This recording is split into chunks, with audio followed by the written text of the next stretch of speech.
This is day one of prepping for our Annapolis trip, or I guess T-1 day, since this is the prep day, and then we're heading out tomorrow. So today is a Tuesday, and we both took off work since the wind is very favorable Wednesday and Thursday. It's basically a southward wind coming completely, from south to north, which means we won't really have to worry about any sort of zigzagging if, of course, the wind was kind of coming a little bit from the north. So we're pretty much just gonna, let me turn that off so it's not too noisy. We're pretty much just gonna grab the wind and ride it the whole way up. Still debating on whether or not we want to anchor or stop at a marina at a transient slit the one night that we'll be staying over. Has pros and cons since we haven't really anchored a whole lot, but we have discussed we may take shifts sleeping since it'll be our first time night at anchor, so it's a little bit stressful. I worked the night shift. Yeah, so I know how to pull all-nighters. Yeah, Sid's very experienced at all-nighters. I'm used to being sleep deprived. Very much so. So that's kind of where we're at. Projects for today, in terms of getting the boat prepped, include filling up the diesel tank. That's number one. We're about a little under 3/4 full. Just want to make sure that we have that extra bit of diesel just in case, I don't know, something happens. But honestly, we should be able, the boat has a big enough tank, I think, to motor all the way to Annapolis if we need to.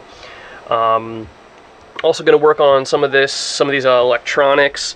I actually did find a chart plotter in one of the closets when I was cleaning out things, and I tested it. I brought it home and tested it yesterday, and was having some difficulty getting it to recognize where it was located, but I looked online and there's a button combo you press to kind of clear out the last saved location, since it's looking for those, I guess, older GPS satellites based off of its old location. And this thing hasn't been turned on since 2014, so the clock was all off and all that, but I held down, it's the power button and the page button. If anyone has a GPS map 492, I think these were made in like the mid-2000s. But it works well for us. It has a lot of cool functions. It's got tide, current, you can do waypoints and all that. And it has a built-in GPS, which is really nice. Since there is a GPS antenna on this boat, but I don't know where it runs to or how I would splice the wires in. So it's nice that this is kind of just plug and play. Just, 12 volts DC. So I just have I spliced some cable for it last night, and basically just have it on a 12 volt kind of cigarette lighter. So, unfortunately, it's not the best way of connecting it. I do want to eventually wire it into the helm up there, but of course we're on a time crunch, so this will have to do for the time being. So this is kind of what we're looking at for right now. Got the solar panel all set up. Got the wire, same thing. We're gonna have to plug it into, like I said in some of the other video I recorded, plug it into the DC 12 volt receptacle here. Not ideal, but like I said, under time crunch. I do have some random, I guess, things that aren't very critical that I want to do. One of them is get out this old head unit here and put in, I have an old one that I actually had from like high school. I had in a old car that we recently scrapped the car because it was a 96 Civic, and I upgraded the stereo in it a long time ago. So we pulled this out since it's at least worth something, and turns out that I'll be using it on the boat. So it doesn't have Bluetooth, unfortunately, but it does have an auxiliary input, and I got up here somewhere, I think, I got a Bluetooth receiver, which honestly I don't even know where the heck it is right now. Yeah, somewhere up here under all this stuff. But it's just a little Bluetooth 5.0 receiver, so I'm going to hook that in. I also have This is the ship computer. Very cool little Windows PC. It draws about 15 watts under full stress, full CPU stress. And it has a very new Intel Celeron processor. It's actually pretty darn fast for only drawing 15 watts. You know, full Windows 10 64-bit. It's got 8 gigs of RAM, and as you can see, it's got your standard Ethernet connections, DisplayPort, HDMI, and then just a 12-volt receptacle. And then on the front, it's got 4 USB 3.0 adapters, and then on the side, headphone, microphone, and that's a micro SD card slot for further expansion. But I have a 512 gig solid state in here since I'm going to have a lot of stuff backed up for offline use. And eventually I want to get a monitor mounted, I don't know, somewhere in here. Maybe kind of have an arm come off here and then be able to pull it back so that I can still access the panel. But for the time being, I have a little 7-inch display that I used for a Raspberry Pi project a while ago. And the nice thing is that it runs off of USB power, so it's very low power. So, and it's just HDMI. So this is going to be our temporary ship computer, and I can run it, I guess, while we're underway off of the just the kind of one-size-fits-all power adapter that I've been using for the past couple projects. So that'll be our temporary little ship computer, at least for now. It's got the keyboard, got the mouse here, and should pull total less than probably 17 watts because the display doesn't use anything. So very power efficient. And then what else do we have on the to-do list? Anything you can think of? Throw some things away. Yeah, throw some things away. Yeah. A lot of little gadgets and doodads here and there, stuff that previously we left that we don't really need. Found a expired carbon monoxide detector that expired in 2006, so that is now in the trash. Found an old smoke detector too. Same thing, expired a long time ago. Whew, man! So I decided to tackle the getting the GPS chart plotter up, and it's been probably about an hour. I've made about 0 progress. Of course, I'm an idiot and didn't realize that this piece was originally in here, and then you can just take that out, and then it provides full access to all electronics. So I was going to take off the whole damn cover up here, you know, this whole piece with those screws down there. That was a huge pain. But then, of course, the cables run to the engine, so you can't take off the whole cover. So then I tried taking this off, but you'd have to basically remove the cables running to the engine from this. I was like, I don't feel like messing around with that, especially with having to move pretty soon. So played around with it a little more, realized this opened up, and I found quite a bit of different wires down in here. A lot of them weren't even really protected. This one I put a wire nut on. I have no idea what this runs back to, but it's a +12. But it's not live, and I have everything turned on. I tried, you know, instrument, GPS, even the spares, and VHF, and no idea what that runs to. There's also a yellow and black cable down in here. Same thing. They had just quick disconnects on them. I don't know what those run to. There's no voltage across them. Looks like there's a ground bus bar down there as well, and a couple other things. So, in the interest of time, since it's already noon, and we have to go get the tank filled up and everything, I'm basically just going to cut and splice in some wire. This goes to the VHF radio. So technically the GPS is going to be running off the same circuit as the VHF, which isn't the end of the world. It's not ideal, but this does have a fuse in it, which is good. I know that this is looks like this is thicker gauge wire, which is good.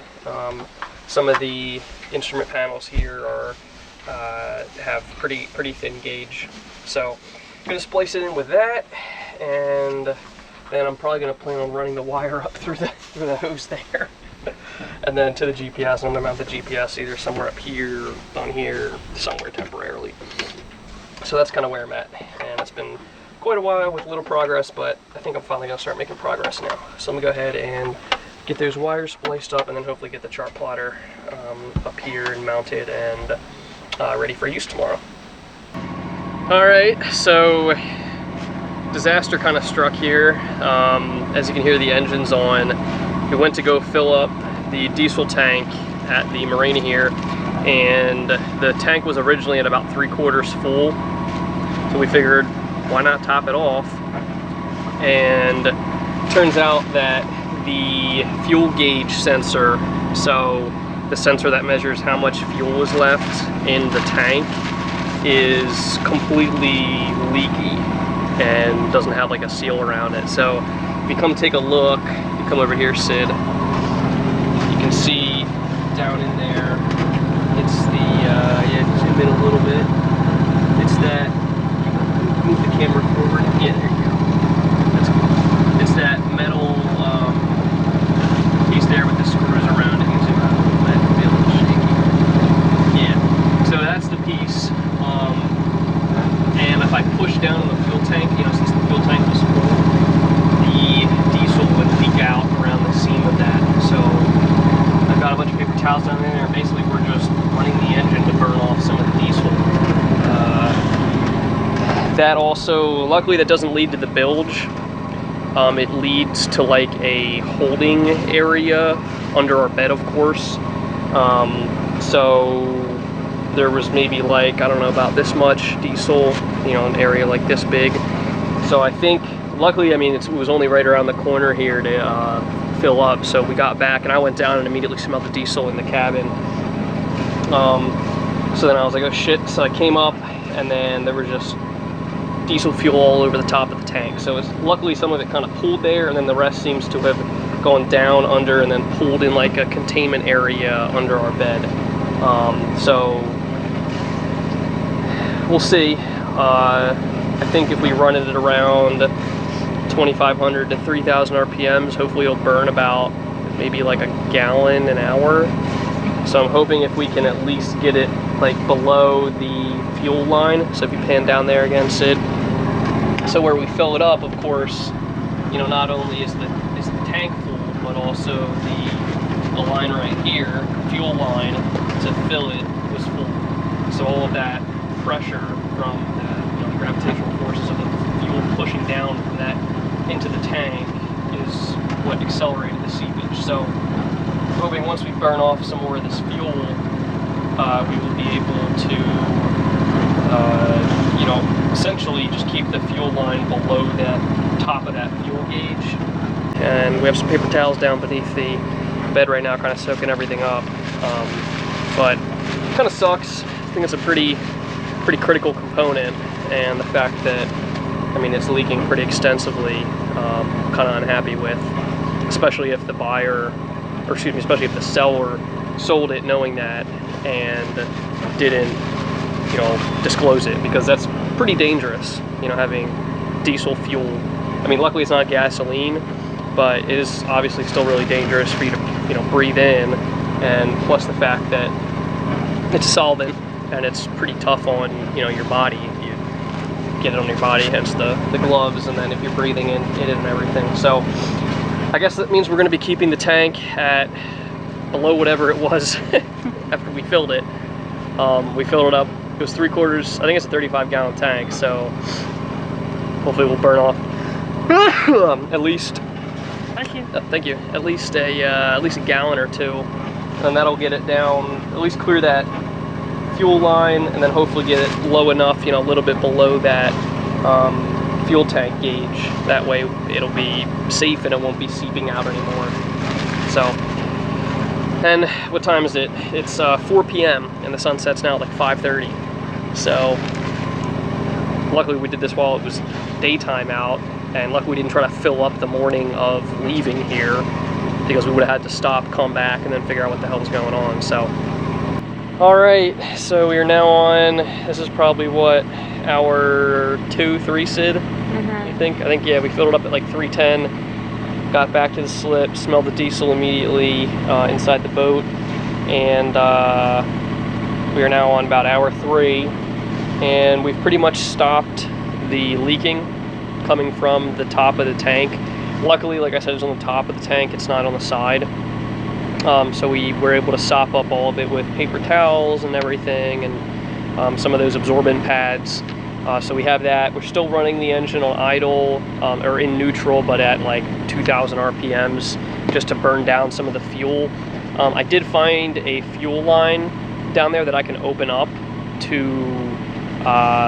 you know, get fuel out of the tank, but unfortunately we don't have a fuel canister or anything to put it in. All we have is buckets, and of course we're not going to put diesel fuel in a bucket.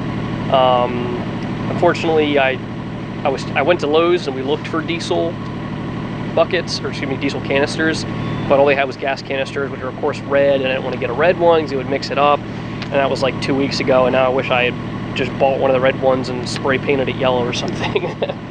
And there's nothing else on the boat, unfortunately, we can put it in. So I think we're getting pretty close to having the fuel at a level where it's not going to seep out anymore. Tomorrow, since the fuel gauge that it's, or excuse me, the tank level gauge that it's leaking out of is kind of on the towards the center line of the boat. I think if we start healing it all while we're sailing tomorrow, it'll probably start leaking again. So the plan is to motor for at least probably like 2 or 3 hours, just to burn the fuel down another couple of gallons to make sure that we're way below the level that it needs to be. Because probably idling, we're probably not burning that much. We probably burned maybe a gallon or two so far, but the tank's so big, it's 35 gallon tank, that even, you know, when you burn a gallon, it's maybe only going down like this much. So it still comes out a little bit when I press on the fuel tank, and then puts, you know, pressure, liquid pressure, and then it comes out of that little gauge there. So that's kind of where we're at. And then Sid, if you pass the camera off. Go ahead, and that's pretty cool. There's our very friendly fuel tank measurement, I guess gauge or sensor, whatever you want to call it. We pretty much, like I said, staunched most of the flow. So now we just have that one, just kind of there for safety's sake. And then now if I take this out of night shot and get down quickly into the boat,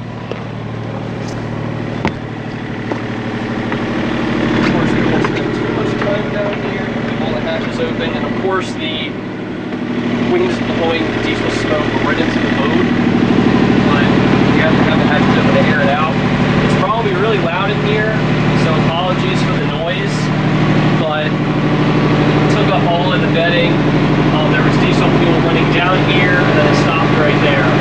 Luckily, it did not go into the bilge. Most of it was just kind of on the surface of this.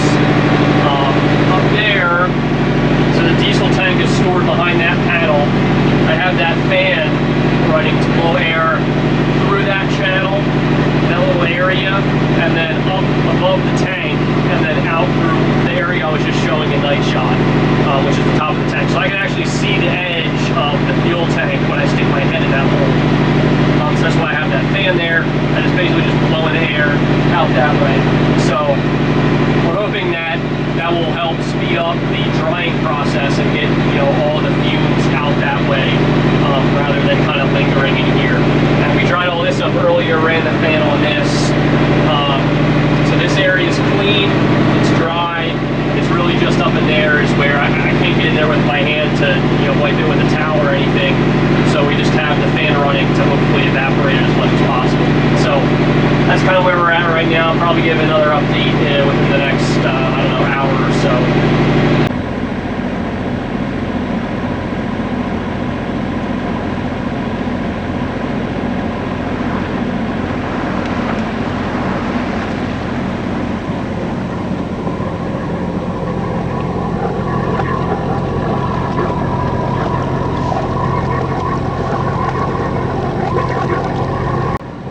It is 6:30 a.m. on our wonderfully chilly Wednesday morning. we were able to stop the flow of the diesel from leaking out of the top of the tank last night. But we did sleep with all the hatches open, and we slept in the main saloon area. So rather than sleep in the back, in the aft cabin where most of the diesel fuel kind of ended up, we were able to just relocate everything. One of the pillows for the mattress in the aft cabin got a little bit of diesel on it, but we had it out overnight on the deck to kind of air out. So yeah, so now we have a full tank, probably minus however much we burned off yesterday, a gallon or so. Like I said, I'm going to be motoring most of the way out here into the main part of the Chesapeake, just to burn off a little bit extra of the fuel. Plus, as you can see behind me, there is pretty much no wind right now. So the wind's supposed to really pick up around noon, but once we get out onto the Chesapeake, there's going to be a wind coming from the south, pretty much take us straight up all the way to Annapolis for 2 days straight. So that's why we planned it during this time slot, because we don't have to worry about the wind too much. We kind of just ride it the whole way up. And if for whatever reason the wind dies or we're not making enough time, we can always use the motor, since we have enough fuel to get us all the way to Annapolis on motor alone. So yeah, so that's kind of what we're looking at right now. Very chilly. Went down to, I think it went down to like 41 last night. It was only supposed to go down to the upper 40s, but definitely got a little cold. So we were cocooned up, and I have my new offshore pants on. Pretty nice. I like them. Nice and warm, especially on mornings like today. And we got our GPS running. GPS is looking good down there, so pretty happy with that. And then I also have my cell phone here in airplane mode as the backup. And yeah, I think that's pretty much it. So we're on our way to Annapolis, and this is day number 1, and it looks like, see, if you pan around, the sun's just starting to come on. Nice shot there. It's just about to peek over the trees.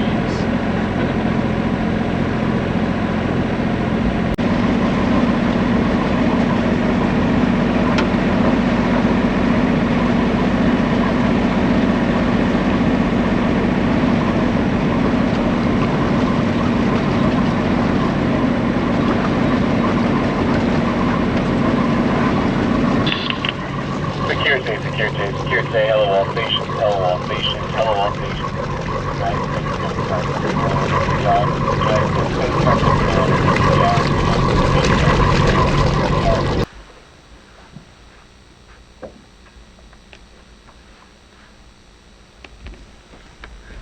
Well, the wind's died down a little bit, but it's looking like it's about to start picking up.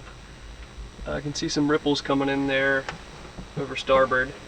And yep, I am starting to feel it. We got our telltale up there on the flag line. You can see that. That was a little something I put up just a couple minutes ago. And we are now rounding the what's this called, Sid? Point Lookout, I think. Oh yeah, Point Lookout. Yeah, I'm looking at the GPS. Yeah. So we're just about rounding Point Lookout, and you can see this is one of the, I think, the lighthouse. There's a very shallow area. We could have, gone through it, but there's a really steep edge right kind of like halfway in between that little lighthouse guy and then the Point Lookout kind of shore. So we figured just play it safe. Came out a little bit around it. Down that way is kind of towards the opening of the Chesapeake as it dumps out into the Atlantic Ocean, and then that is where we're heading. So we're actually about to come out a little bit past Point Lookout, a little bit further, and then and then we're going to swing up there, head a little bit north. Right now we're pretty much going directly east. So and east is not the direction we want to be going. We want to be going north because Annapolis is north of here. Good job. So, well, I guess technically we're going, we're about 80 degrees off of north, so technically we're going slightly northeast, but pretty much east. So that's what we're doing. We got solar panel number 1 up there. That's the 20 watter. I put some wood on it, just mounted it on a piece of wood so I can kind of like stick it places and like lash line around the wood if I need to. So right now it's just stuck in one of the handrails, but it's actually a pretty good spot for it. And then up top here we have my solar phone charger. So that's just charging my phone there, since we're trying to use as little battery power as possible. With pretty much everything shut off, if I come down to the saloon here, you can see we're pulling pretty minuscule amounts of power. So the funny thing is, I was trying to figure out, I was like, why are we leaking a little bit of DC amperage? And I had the panel lights turned on, which light up just these 2 displays. And you'd think, well, the panel lights probably don't use that much power. Look, you can see it move. They use a pretty decent amount. They probably use like half an amp, 1 amp. So they must be incandescents. So, and that's it. There's nothing else. I mean, there's nothing else that it lights. It's literally just those 2 little panels there. So I do have to switch those out to LEDs at some point, but everything else is pretty much off. We just have fan is technically this 12-volt hookup, so I have that on. We have our running lights on since it was dark out this morning. Instruments, VHF. Oddly enough, the spare light turns on even if it's off or on. I don't know what the hell it goes to. And then, of course, our AC panel's off too. So, like I said, here's the charge controller that I showed on video a little bit earlier. That's running through the 12-volt outlet here.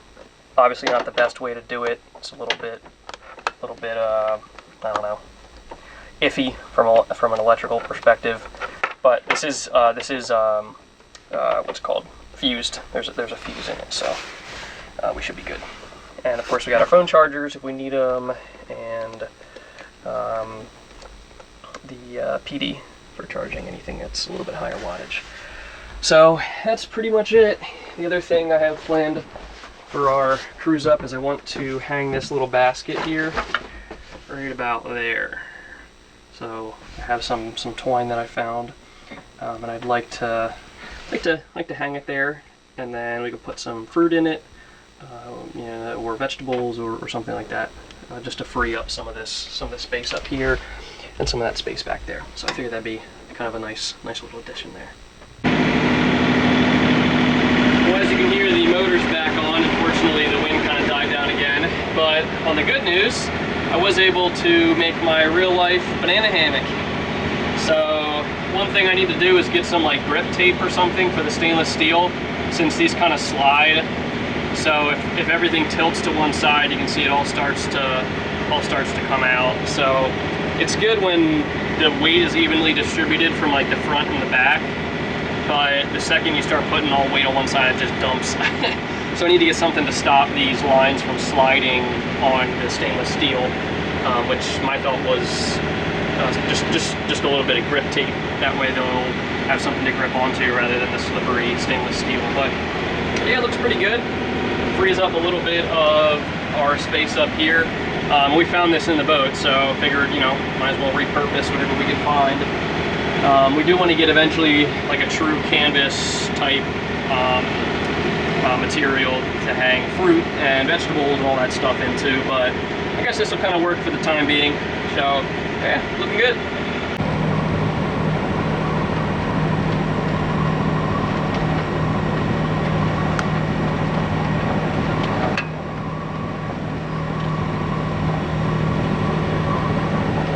Probably heading south. We're the only ones heading north.